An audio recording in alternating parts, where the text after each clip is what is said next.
The Lord be with you. A reading from the Holy Gospel is written to us by Luke. The shepherds went in haste to Bethlehem, and there they found Mary and Joseph, and the infant lying in the manger.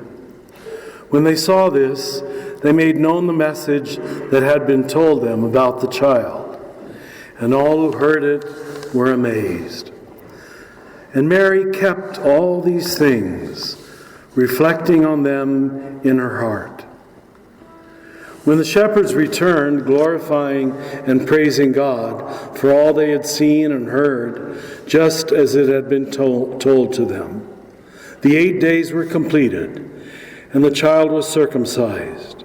He was named Jesus, the name given him by the angel before he was conceived in the womb. This is the gospel of the Lord.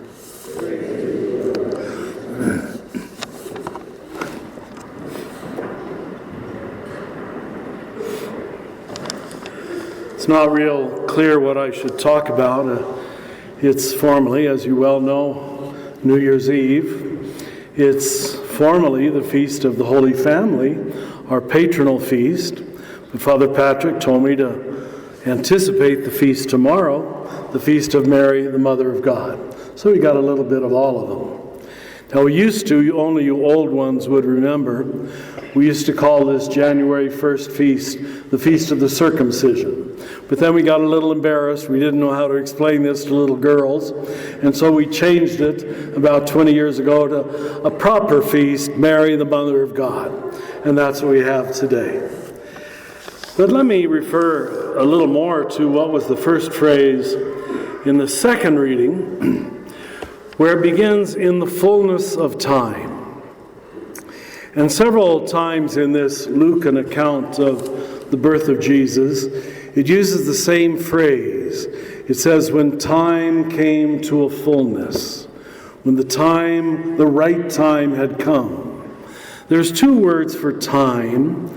And since it is New Year's Eve, I guess we're all thinking about time.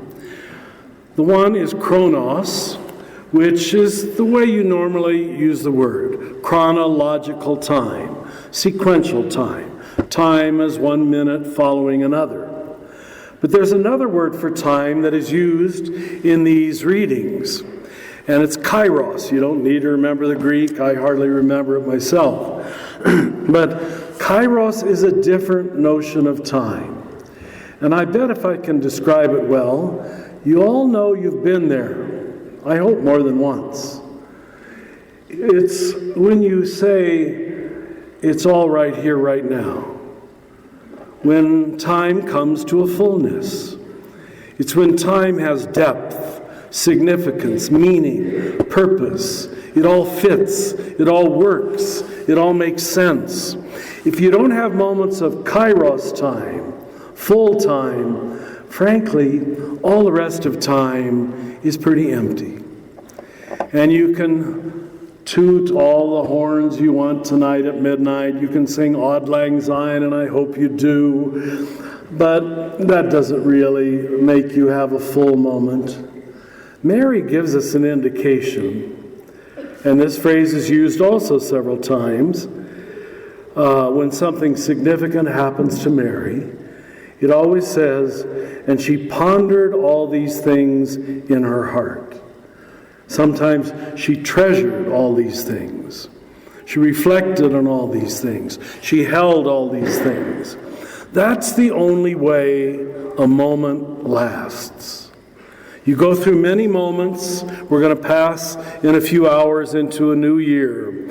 But they say at the end of your life, you don't remember years, you don't remember months, you don't remember days, you only remember moments.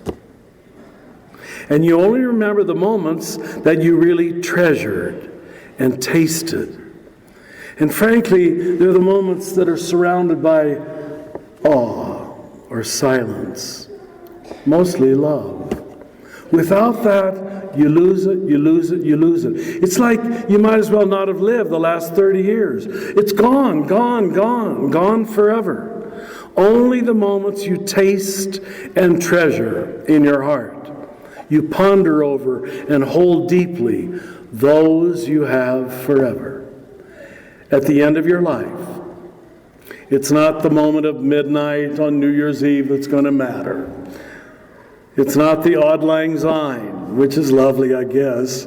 No one knows what it means, but we do all these things. We just go through them on cruise control, don't we? So what the mystery of time is telling us is don't let your whole life be on cruise control, where you just go through the motions. Even, I hope you didn't come here today, just going through the motions. Well, it's Sunday, got to go to Holy Family. If you do, nothing's going to change. You're not going to change. It's only the moments where time comes to a fullness. Those are the moments that you live for. Those are the moments that change you. Those are the moments that, frankly, last forever.